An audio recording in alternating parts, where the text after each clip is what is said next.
Hi hello welcome to universal talkies. Dhanush ఎప్పుడు కూడా చాలా సింపుల్గా ఉంటారు, సైలెంట్గా ఉంటారు. అయితే ఆయన నటించినటువంటి రాయన్ మూవీకి జాతీయ అవార్డు వచ్చిన సంగతి మనకు తెలిసిందే. మరి రాయన్ మూవీ కూడా అందరినీ ఆకట్టుకుంది. ఆయన స్వీయ దర్శకత్వంలో ఆయన నటించినటువంటి రాయన్ మంచి హిట్ సాధించింది. అయితే ఎప్పుడైతే రాయన్ మూవీకి నేషనల్ అవార్డు వచ్చిందో అప్పటి నుంచి కూడా కొన్ని నెగిటివ్ కామెంట్స్ వినిపిస్తున్నాయి. అసలు యాక్చువల్గా ధనుష్ ఎప్పుడు కూడా నెగిటివ్ కామెంట్స్ని పట్టించుకోరు, చాలా సైలెంట్గా ఉంటారు. అలాంటిది ఫస్ట్ టైం ధనుష్ రియాక్ట్ అయ్యారు. మరి ఈ రియాక్ట్ అయినటువంటి కామెంట్స్ సోషల్ మీడియాని ఊపేస్తున్నాయి. రాయన్ మూవీకి జాతీయ అవార్డు వచ్చింది సరే, మరి మంచి మంచి మూవీస్ ఉన్నాయి. సత్యం సుందరం మూవీ ఉంది, మహారాజా మూవీ ఉంది.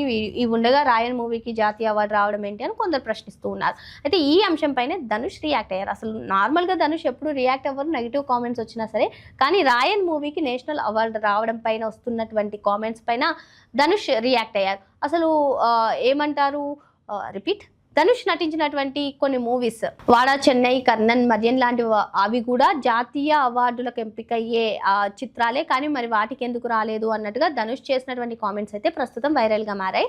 ఎప్పుడైనా ఒక మూవీకి నేషనల్ అవార్డు రాగానే ఇంకా కంపేర్ చేస్తూ అటు ఫ్యాన్స్ కానివ్వండి మిగతా వాళ్ళు కూడా మాట్లాడుతూ ఉంటారు. మరి ఈ తరుణంలోనే ధనుష్ నటించినటువంటి ఈ మూవీకి, రాయన్ మూవీకి నేషనల్ అవార్డు రాగానే ఏ విధంగా కామెంట్స్ వచ్చాయో మనం అందరం చూసాం. సత్యం సుందరం మూవీ ఉంది, మహారాజా మూవీ ఉంది, ఇంటూ మంచి మూవీస్ ఉండగా కూడా నేషనల్ అవార్డు ఎందుకు రాలేదు అని చెప్పి కొందరు క్వశ్చన్ చేస్తున్నటువంటి తరుణంలో ఇప్పుడు ధనుష్ చేసినటువంటి కామెంట్స్ వైరల్గా మారాయి. మరిన్ని లేటెస్ట్ అప్డేట్స్ కోసం వెంటనే యూనివర్సల్ టాకీస్ని సబ్స్క్రైబ్ చేసుకోండి.